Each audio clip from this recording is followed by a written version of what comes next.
নমস্কার, আমি Susmita positive vibes একটা ভিডিওতে আবার সবাইকে স্বাগত জানাচ্ছি। আজকে যেটা জিনিসটা বলবো বিষয়টা যে ক্ষমা করতে হবে মানুষকে, যে যেমন অন্যায় করুক ক্ষমা কিন্তু করতে হবে আমার নিজের স্বার্থে। কথাটা শুনতে খুব অবাক লাগছে, কিন্তু বললেই বিষয়টা কিন্তু পরিষ্কার হয়ে যাবে।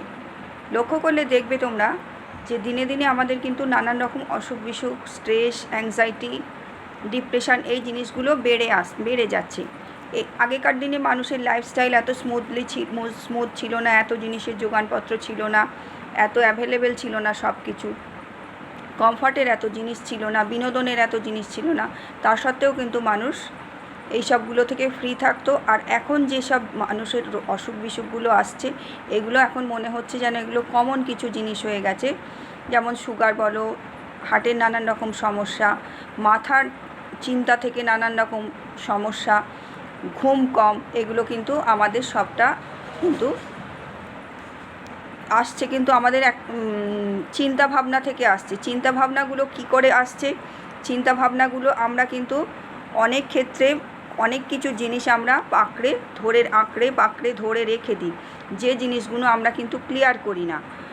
যদি আমরা সেই সব জিনিসগুলো আমরা ডেলি ক্লিয়ার করে নিই, তাহলে কিন্তু আমাদের এই রোগ সরি, আমার গলাটা একটু প্রবলেম আছে, মানিয়ে নিও একটু। এই জিনিসগুলো যদি আমরা ডেলি ক্লিয়ার করে নিই, তাহলে কিন্তু আমাদের এই সব সমস্যাগুলো কিন্তু অনেকাংশে, এই রোগগুলো আমরা জয় করে ফেলতে পারবো। সুগার জিনিসটা একটা চিন্তা থেকে বিশাল একটা মানুষের হয়েছে, ডাক্তার সুগার হলো, হাঁটতে বললো, এ করলো, কিন্তু এগুলো সব ক্ষেত্রে কিন্তু ওই সব জিনিস থেকে আসে না। আমরা আমাদের দৈনন্দিন জীবনে বা 1 মাস আগে কী হয়েছে, 1 বছর আগে কী হয়েছে, কার সাথে কী মনোমালিন্য হয়েছে বা কে কী কথা বলেছে, সেগুলো কিন্তু আমরা আঁকড়ে রেখে দিই। যার ফলে কি হয়, কি বলি যে না, এমন কথা বললো, আমি জীবনেও ভুলবো না। যার ফলে কি হয়, এই সব জিনিসগুলো, চিন্তাভাবনাগুলো আমাদের কিন্তু আমরা এখানে স্টোর করে রেখে দিচ্ছি। স্টোর করে রাখার ফলে আমাদের রাত্রে ঘুম কমেছে, আমাদের সুগার, চিন্তা থেকে সুগার হয়, এগুলো জানা কথা। হার্টের নানান রকম সমস্যা হচ্ছে, বা পরিবারটাকেও আমরা ঠিক টাইম দিতে পারছি না, মেজাজ খিটখিটে হয়ে যাচ্ছে, নানান রকম। আমরা যদি জিনিসগুলো ডেলি ক্লিয়ার করে নিই, আমরা কিন্তু নিজেদের দোষে নিজেদের সেগুলো আঁকড়ে রেখে দিই। সেগুলো যদি না ক্লিয়ার করতে পারি, যার সাথে হচ্ছে তার সাথে বিষয়টা মানুষের পরিবারের মধ্যে হলে মিটিয়ে নিতে হয়, কিন্তু বাইরের মানুষের সাথেও আমি যদি মনে মনে ক্ষমা না করতে পারি, ওই যে জিনিসটা আমার মধ্যে রইল, ওই জিনিসগুলো কিন্তু রেডিয়েট হয়ে আমার কিন্তু নানান রকম অসুখ বিসুখের সৃষ্টি হয়।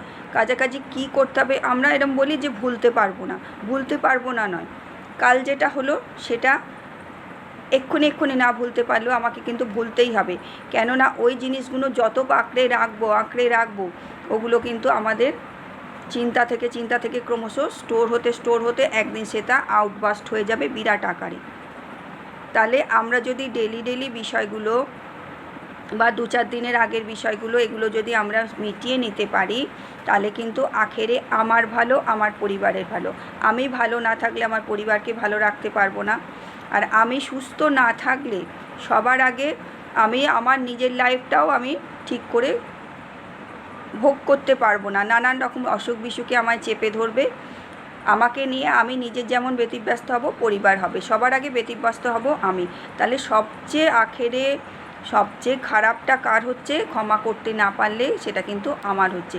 এই বিষয়গুলো ছোট বিষয়, আমার এগুলো মানুষ তোমরা চিন্তা করো না, দেখো না, যে ছোট বিষয়গুলো বলি, এগুলো কিন্তু আমরা যদি এটা অভ্যাস করতে পারি, আমরা যদি আয়ত্ত করতে পারি, এই ক্যাপাসিটিগুলো আমরা যদি আয়ত্ত করতে পারি, আমরা কিন্তু অনেকাংশে দেখবে ভালো থাকতে পারবো। আর এই সব রোগ বিসুখগুলো, এগুলো কিন্তু চলে যাবে। সব সময় আমাদের খাদ্যাভ্যাস, আমাদের কাজের প্রেশার, আমরা বলি এইগুলো মানুষের এখন কমন হয়ে গেছে। কমন কিন্তু নয়, বেশিরভাগ ক্ষেত্রে আমরা কিন্তু এগুলো আঁকড়ে রাখি বলে দায়ী কিন্তু আমরাই। মানসিক প্রফুল্লতা কটা মানুষ থাকে? কাজের স্ট্রেস থাকুক, কাজের চাপ থাকুক, যাই থাকুক, সব কিছু আছে, মেনে নিলাম, কিন্তু এই জিনিসগুলো আমরা যদি ডেলি ক্লিয়ার করে দিই, আমরা মানসিকভাবে প্রফুল্ল থাকবো, কাজের এনার্জি বাড়বে, উৎফুল্লতা বাড়বে, হজম শক্তি বাড়বে। সবচেয়ে বড় কথা, যে জিনিসগুলো বলছি বিষয়গুলো খেয়াল করে দেখবে। হজম শক্তি, ঘুম, চিন্তামুক্ত জীবন, প্রফুল্ল আমি যদি থাকি, আমার কিন্তু রোগ আমি 50% সেখানে আমি রোগকে জয় করে ফেলতে পারবো। এগুলো করে দেখো, চিন্তা ভাবনা করে যেগুলো বললাম একটু বিষয়গুলো দেখো। ভালো থেকো সকলে। ইউনিভার্সাল ব্লেসিং সকলের জন্য রইল।